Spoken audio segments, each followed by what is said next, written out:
Now, this question is asking for us to describe the overall structure of the text. That does not bother me as any different from asking for the main purpose, the main idea. Regardless, we're reading the whole thing, and we're mostly going to be using the answer choices to tell us what to care about, right? We're not really going to spend a lot of time summarizing this ourselves, coming up with our view of what the overall structure is. There are probably infinite ways to describe the overall structure of this text. But we don't have infinite ways available to us, right? There are 4. So we're mostly just going to try to test out what they give us. So let's just go, we'll read the passage first, but then when we get to the choices, we're going to look at the individual words and try to break the choices apart. Using NASA's powerful James Webb Space Telescope, Mercedes Lopez Morales and colleagues measured the wavelengths of light traveling through the atmosphere of WASP 39b, an exoplanet or planet outside our solar system. Different molecules absorb different wavelengths of light, and the wavelengths measured showed the presence of carbon dioxide in WASP 39b's atmosphere. This finding not only offers the first decisive evidence of CO2 in the atmosphere of an exoplanet, but also illustrates the potential for future scientific breakthroughs held by the JWST. So the thing I noticed the most is just like first decisive evidence, right? There's something good about this, right? We've learned something from this thing. There's a lot of stuff early on about the wavelengths and CO2 and all that, but I didn't really pay much attention to that. It just seems like science stuff, so if it matters, I'll get to it. Let's look at the choices. A, it discusses a method used by some researchers, then states why an alternative method is superior to it. So I'm totally on board with the first part. It seems like there's a method, right? They looked at the planet and looked for carbon dioxide. But is there an alternative method? No. Specifically, is anything superior, right? Are we ranking things? Are we making a comparison? No, we are not. And that is a very common error that we find in these answer choices, so it does not surprise me that it is showing up here, right? Like, this is why I didn't bother thinking about the passage. There's infinite types of passages, infinite ways of doing things in the passages, but the answer choices tend to follow similar patterns, especially wrong answer choices, so we can start to notice those patterns and eliminate things more confidently. Choice B.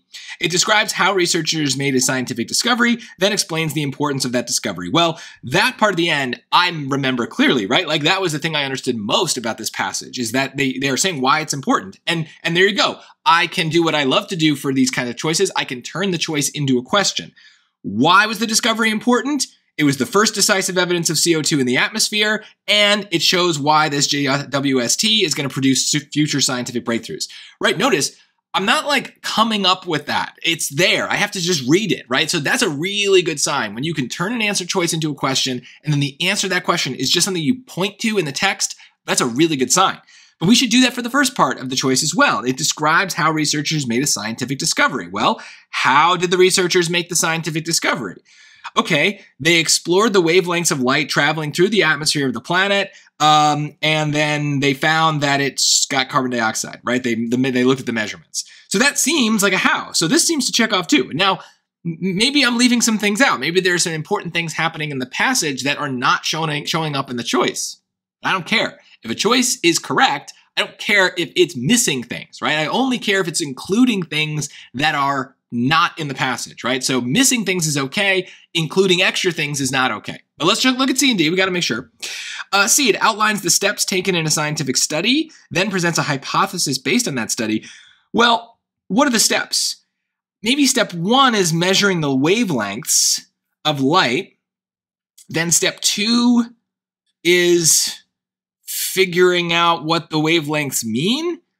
I don't know. This doesn't feel like steps, right? Steps would be like, first, Lopez Morales did this. Then she went and did this other thing. Finally, she did this, right? Steps are going to feel like steps of an instruction manual, right? So that doesn't seem like steps to me. But then also, is this ending thing a hypothesis? Well, a hypothesis is a guess, right? It's a guess based on the data.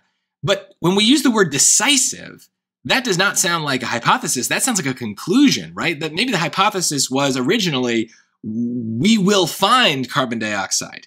But now, by the end of this passage, we are getting to a conclusion, right? So this is why we need to understand the scientific method and how experiments are built. Like, if it's decisive and it's evidence, we are well past the hypothesis stage. We're not guessing anymore. We know how we have knowledge. So this is wrong. Those two words just don't fit with what I'm reading.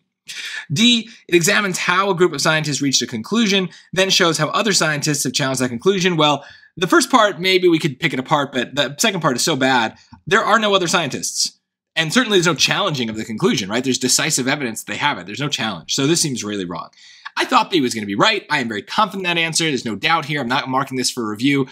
This is a good example where, though, I definitely am using the answer choices to understand the passage. And it's so easy for me because I know what to look for. And strong words need to stick out of those choices. But I really liked how much I took advantage of that strategy of turning an answer choice into a question. It's so helpful for checking if that piece of information is in the passage because it forces you to think, okay, can I answer this question? And if you can answer it by just pointing to stuff, then that's really, really good. If you can answer it by telling a little bit of a story and kind of making assumptions, that's less good. And usually that's actually a sign that it's wrong. So try to get in the habit of noticing how I do this and how I can turn a choice into a question. That is a very, very useful skill that helps, especially for main idea questions like this.